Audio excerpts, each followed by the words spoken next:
সেই বাবা মা এখন আপনি আর খুঁজে পাবেন না, যেই বাবা মা সন্তানকে বলে বা বলবে যে তুমি ভালো মানুষ হও, নেক হও, মুত্তাকি হও।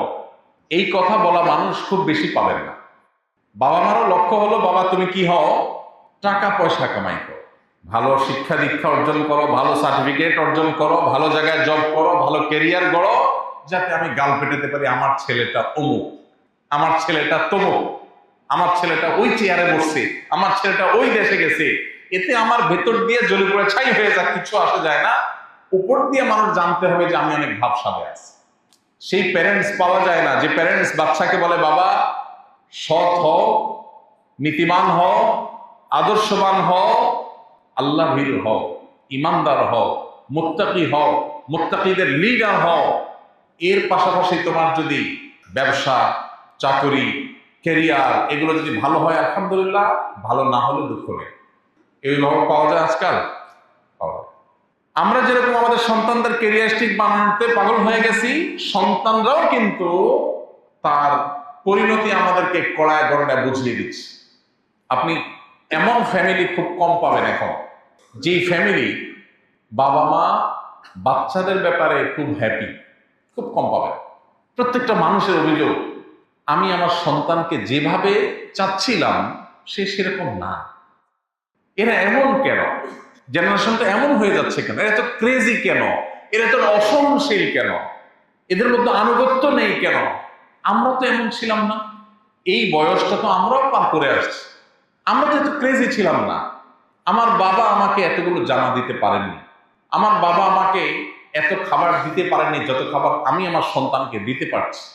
আমার বাবা আমাকে এত ভালো রাখতে পারেন নাই, আমি আমার সন্তানকে যত ভালো রাখতে পারছি। এরপর আমি আমার বাবার যত অনুগত ছিলাম, আমার সন্তান তার ধারে কাছেও আমার অনুগত নয়। প্রত্যেকটা ফ্যামিলি সাফার করছে অলমোস্ট, ইল্লা মান রাহিমা রাব্বি। হাতে গোনা কেউ বাদ থাকতে পারে। বাহ্যিক দৃষ্টিকোণ থেকে মনে হয় অনেক সুখে আছে, আসলে দুঃখের সমুদ্রে হাবুডুবু খাচ্ছে। ফিতনা আমাদেরকে গ্রাস করে ফেলেছে। আমাদের প্যারেন্টিং কোরআন এবং হাদিসের ছাঁচ অনুযায়ী হচ্ছে না। পশ্চিমাদের দেখিয়ে দেওয়া প্যারেন্টিং এর ওই পাইপলাইনে আমরা ঢুকে গেছি। ওরা আমাদেরকে শেখাচ্ছে এটা সভ্যতা, এটা ভদ্রতা, এটা ভালো। ভালো এবং মন্দের ডেফিনেশন ওরা নিজেরা দাঁড় করিয়ে দিচ্ছে, আর ওটাকে আমরা ভালো মন্দের ডেফিনেশন ধরে নিচ্ছি। বাচ্চাদের কথা যদি বলেন, আজকের আধুনিক পৃথিবীতে বাচ্চাদের অধিকারের নামে অনেক চমকপ্রদ কাজকাম হয়, নারীদের অধিকারের নামে অনেক চমকপ্রদ কাজকাম হয়, অনেক মুখরোচক স্লোগান আওড়ানো হয়। দেখতে মনে হচ্ছে অনেক সুন্দর, এই লেয়ারের নিচে লুকিয়ে আছে বস্তাপচা সস্তা, একেবারেই ধ্বংসাত্মক ইজম, মতবাদ, থিওরি, এগুলো লুকিয়ে আছে। ভাইরা আমার, আজকে পৃথিবীতে তথাকথিত উন্নত অংশে আপনি দেখবেন মা বাবাকে বাচ্চাদের শাসন করার অধিকার দেওয়া হয় না। এটা তো আমরা সবাই জানি, আইনত এটা অপরাধ। বহু কেস আমার কাছে এসেছে, বহু মানুষের হিস্ট্রি আমি জানি, বহু মানুষের চোখের পানি আমার সামনে পড়েছে। কখনো মায়ের, কখনো বাবা, কখনো ফ্যামিলির অন্য কোনো দায়িত্বশীল পর্যায়ের মানুষদের। তাদের সবাই অভিযোগের জায়গা হলো, ভাই ছেলেটাকে তার ভালোর জন্য একটা ধমক দিয়েছিলাম, আর পরিণতিতে আমার নামে মামলা হয়েছে। পুলিশ আমাকে বলে দিয়েছে যে তোমার ছেলের 100 মিটার দূরত্বের মধ্যে তোমাকে থাকতে হবে, 100 মিটার ভিতরে ঢুকলে তুমি অ্যারেস্ট হবে, এবং মামলা চলমান, তোমার জেলে যেতে হবে, তোমার বিচার হবে কেন তুমি বাচ্চাকে ধমক দিয়েছো। এই বিষয়টা বাহ্যিক দৃষ্টিকোণ থেকে দেখতে আমাদের কাছে খুব ভালো লাগে। আরে বাচ্চাদের ব্যাপারে কত কেয়ারি তারা। যে একটা ছোট মানুষ সাইকোলজিক্যালি সে দুর্বল হয়ে বড় উঠবে যদি সে ধমক টমক শুনে, তার গায়ে হাত দিলে সে মানসিকভাবে বিপর্যস্ত হয়ে যাবে। এই জন্য মানসিকভাবে যেন সে ফুরফুরে থাকে, চাঙ্গা থাকে, সে তার ধর্ম চুজ করবে। সে কি মেয়ে হয়ে ওড়না পড়বে কি পড়বে না, নামাজ পড়বে কি পড়বে না, কার সাথে বন্ধুত্ব করবে, কার সাথে রাতে থাকবে, কোথায় যাবে, এটা তার ডিসিশনের ব্যাপার। তাকে স্বাধীনতা দেওয়া হোক, সে নিজের মতো করে বেড়ে উঠুক। শুনতে বেশ সুন্দর লাগতেছে না কথাগুলো? বেশ ইস্তারি করা কথা মনে হচ্ছে না? জগজগে তক্তকে মনে হচ্ছে না? বাবা মা যদি ধমক দেয়, ওর মন খারাপ হবে, ও মানসিকভাবে দুর্বল হয়ে যাবে, ও ভীত সন্ত্রস্ত হয়ে পড়বে। ওকে ধমক দেওয়া যাবে না, সে যা খুশি তা করতে দিতে হবে, তাকে স্বাধীনতা দিতে হবে। শুনতে খুব ভালো শোনা আছে না ভাইরা আমার? এই কালচার যে সমাজে পৃথিবীর যে সমস্ত অংশে এস্টাবলিশড আছে, সেই সমস্ত সমাজের বাচ্চারা কেমন আছে আগে আপনি গুগল করলে টের পাবেন। আপনি অনলাইনে ঢুকে সার্চ করেন, সেই সমাজের বাচ্চাদের মধ্যে আত্মহত্যার প্রবণতা কি পরিমাণ আপনি খোঁজ করলে দেখতে পাবেন, ডিপ্রেশন কি পরিমাণ আপনি খোঁজ করলে দেখতে পাবেন। তাহলে যেখানে ফ্যামিলি থেকে বাচ্চাদেরকে, বাবা মা থেকে বাচ্চাদেরকে দূরে সরানোর জন্য আয়োজন চলছে, ফ্যামিলি ভাঙার আয়োজন চলছে, ওইটার নাম দেওয়া হয়েছে শিশু অধিকার।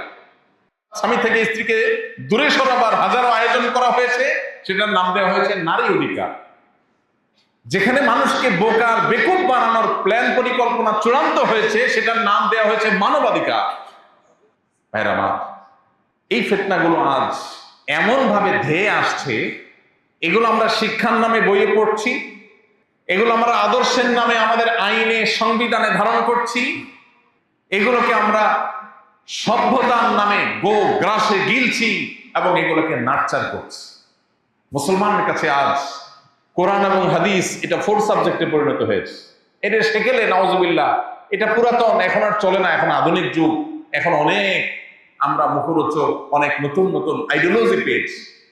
এই আইডিওলজি থেকে আমাদের সন্তানদেরকে বাঁচানোর মতো চ্যালেঞ্জের কাজ আর কিচ্ছু নেই। আমি সবসময় বলি, যাদেরকে আল্লাহ সন্তান দিয়েছেন, বাবা হয়েছেন, মা হয়েছেন, অথবা যারা ভবিষ্যতে বাবা মা হবেন স্বপ্ন দেখেন, তাদের জন্য আল্লাহর এই জমিনে এই আগুনের আঁচ চতুর্দিকে যেটা চলছে, বিভিন্ন ইজম, বিভিন্ন মতবাদের নামে, বিভিন্ন কালচারের নামে, বিভিন্ন ডেভেলপমেন্টের নামে আজকের এই পৃথিবীর যে চমকগুলো চলমান আছে, ঝকঝকে তকতকে যে সভ্যতা আপনি দেখতে পাচ্ছেন, এগুলোর ছবল দিয়ে আপনার সন্তানকে যে বেঈমান বানাবে না, এর কোনো গ্যারান্টি নেই, বরং ইমানদার থাকাটাই হলো চ্যালেঞ্জ।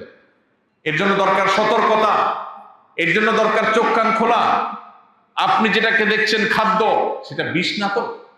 আপনি যেটাকে দেখছেন চিকিৎসা, সেটা ধ্বংসের অপর নাম না তো? আপনি যেটাকে দেখছেন শিক্ষা, সেটা শিক্ষার নামে কুশিক্ষা না তো? আপনি যেটাকে দেখছেন শৃঙ্খলা, আইন, সভ্যতা, সেটা সবচেয়ে বড় অসভ্যতা না তো? ওর পেছনে লুকিয়ে থাকা লেয়ারটা কি, এই সম্পর্কে সতর্ক হওয়া আমাদের এইসব ফিতনা থেকে বাঁচার জন্য খুব বেশি জরুরি। আল্লাহ রাব্বুল আলামিন আমাদের সবাইকে এই সমস্ত ফিতনা থেকে বেঁচে থাকার তৌফিক দান করুন। ভাইরা আমার, আমরা যেন ফিতনায় পতিত না হই, নবীজি আমাদেরকে দোয়া শিখিয়েছে, আল্লাহুম্মা ইন্না নাউযু বিকা মিনাল ফিতান মা যাহারা মিনহা ওয়া মা বাতান। এর অর্থ হলো, আল্লাহ আপনার কাছে ফিতনা থেকে পানা চাই, আশ্রয় চাই, আপনি ফিতনা থেকে আমাদের রক্ষা করেন। প্রকাশ্য ফিতনা, অপ্রকাশ্য ফিতনা, গুপ্ত ফিতনা, সব ধরনের ফিতনা থেকে আপনি আমাদেরকে বাঁচিয়ে রাখেন এবং হেফাজত করেন।